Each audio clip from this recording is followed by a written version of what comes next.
কসম আখিরাতের জন্য, আখিরাতের জন্য আমাদের সত্যিকার অর্থে। আমরা একটা মিনিট আমার শায়েখ আরিফ বিল্লাহ হাকিমুন নফস আল্লামা মুফতি মুশতাকুন নবী কাসিমি হুজুর আমার মাদ্রাসায় কয়দিন আগে বয়ান করছিলেন। 8ই ফেব্রুয়ারি আমি আমার মাদ্রাসায় কিশোর যুবক ছেলেদের জন্য আলাদা ইসলাহি মজলিসের আয়োজন করছিলাম বয়ানের। 16 বছর থেকে 30 বছর বয়সী, শুধু এই বয়সী ছেলেদের জন্য প্রায় 600 ছেলে উপস্থিত হয়েছিল।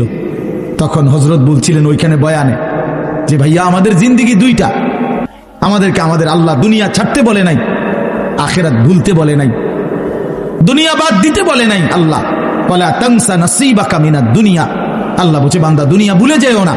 আমি বাজার, ব্যবসা, হাট ঘাট, চাকরি, ক্ষেত খামার, স্ত্রী, সন্তান, ঘর পরিবার, ঘুম, আহার, নিদ্রা, আমি কোনোটাই বাদ দিতে বলি নাই বান্দা, ছাড়তে বলি নাই। আমি আল্লাহ তোমাদের জিন্দেগি বানাইছি দুইটা, একটা হলো দুনিয়া আর একটা হলো আখিরাত। দুনিয়া তুমি কর্ম করবা আর আখিরাতের জন্য আমল করবা। দুনিয়া কর্ম, আখিরাত তোমার ধর্ম। দুনিয়ার জন্য করবা কর্ম, আখিরাতের জন্য করবা ধর্ম। তো ধর্ম এবং কর্ম, কর্ম এবং ধর্ম মিলবে, তোমার গন্তব্য জান্নাতি হবে।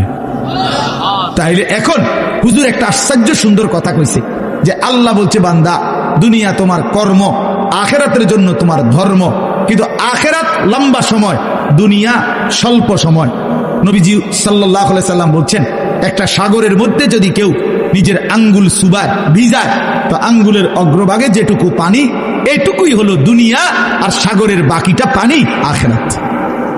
তাইলে আখিরাত লম্বা না দুনিয়া লম্বা বলেন? কিন্তু মজার বিষয় হলো লম্বা হলো আখিরাত, স্বল্প হলো দুনিয়া।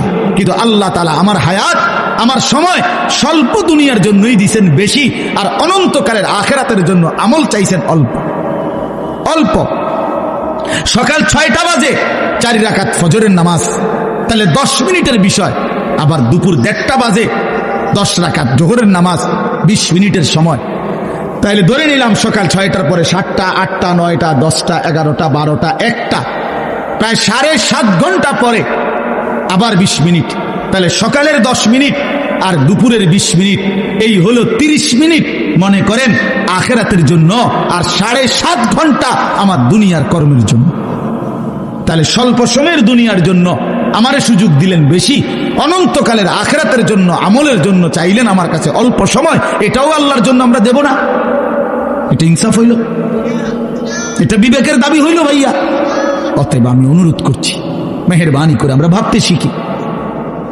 আর এই বাচ্চা লাগাই দিলেন কেন আপনারা, আবার নামাই দিলেন কেন?